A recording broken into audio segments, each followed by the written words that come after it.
Hi, this is Priya. Welcome to Dharmaganta TV. Annavaram దేవస్థానంలో లోక కళ్యాణార్థం శాంతి హోమం నిర్వహించారు. ఈ హోమాలలో దేవస్థానం ఆలయ అర్చకులు, పురోహితులు పాల్గొన్నారు.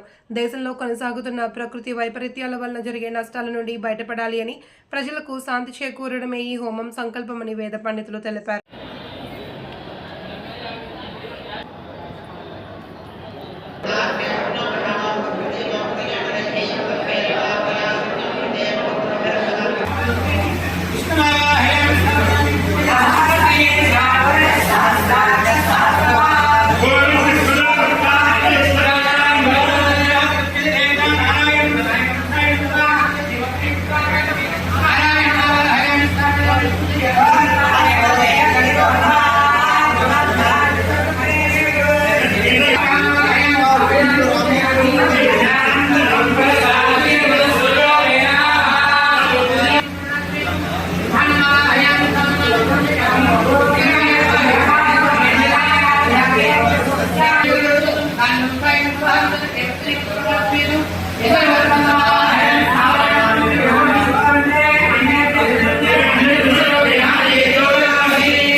అపర వైకుంఠమైనటువంటి అన్నవర మహాపుణ్యక్షేత్రంలో ఆద్యాది మహాలక్ష్మీ సమేత శ్రీ వీర వెంకట సత్యనారాయణ స్వామి వారి సన్నిధిలో ఈరోజు శాంతి హోమం జరిగించడం చాలా విశేషంగా జరిగింది.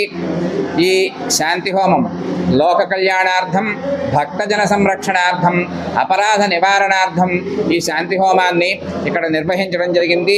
దీని ఫలితంగా దేశ ప్రజలందరూ కూడా సుఖ సౌఖ్యాలతో ఉండాలని, పాడి పంటలతో వృద్ధి చెందుతూ ఉండాలని, మనకి తెలియకుండా జరిగినటువంటి అపరాధాలన్నింటినీ కూడా క్షమించమని ఆ స్వామివారిని వేడుకోవడమే.